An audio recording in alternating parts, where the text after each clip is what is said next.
So in the previous part, I talked about conductors and insulators and how some conductors are better than others because they have less of those atoms that electrons can bump into and more spaces in between for electrons to move through.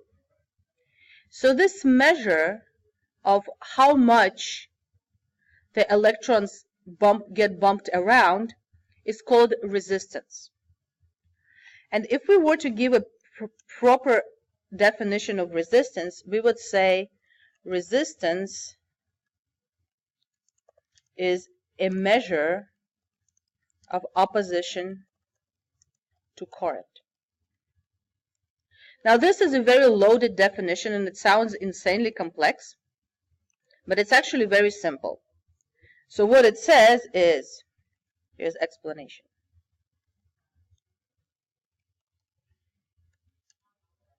Resistance resists, right? It's like your jello in a room, right?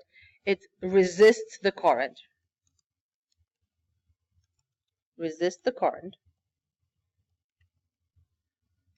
And number two, resistance is measurable. You can measure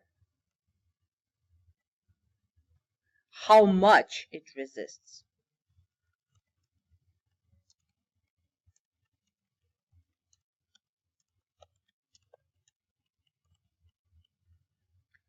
So if you want to measure something, you need to have a tool to measure it, right? Maybe a ruler. In this case, it's something called an ohm meter. And you also need a unit that you're going to measure it in. So we need to have units of resistance. And units of resistance is something called ohms. And usually when people handwrite it, they don't use capital O for this, they use capital letter omega for resistance.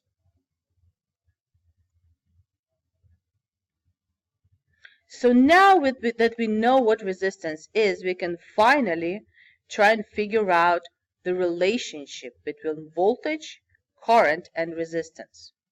So far we know that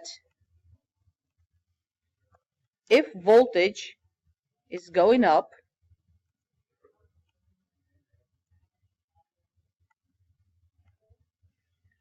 then current also goes up, right? Or in other words, current is directly proportional to voltage. We also know that if we have resistance and the resistance is large, and resistance is usually denoted by capital letter R. If the resistance goes up, so for example, if our room is filled with jello, then it's harder for us to move through it. So the current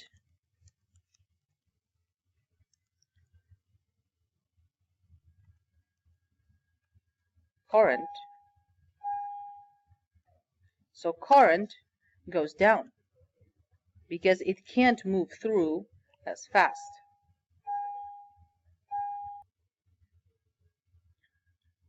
So we can also say that resistance is inversely proportional to the current.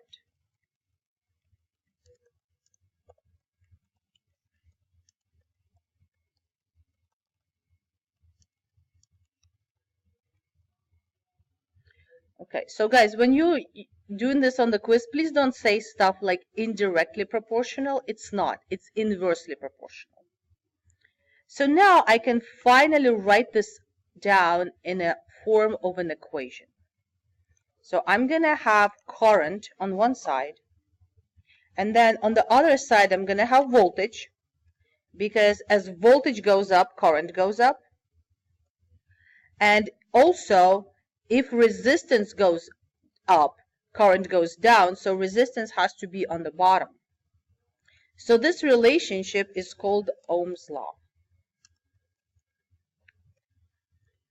So the next thing I want you guys to do is I want you to open up your exit ticket and I want you to do your exit ticket. The exit ticket has a really nice cartoon that illustrates this particular law, okay? So I want you to look at the cartoon and describe in your own words what is Ohm's law all about. What does it really mean, okay? So make sure you describe it in your own words. Thank you.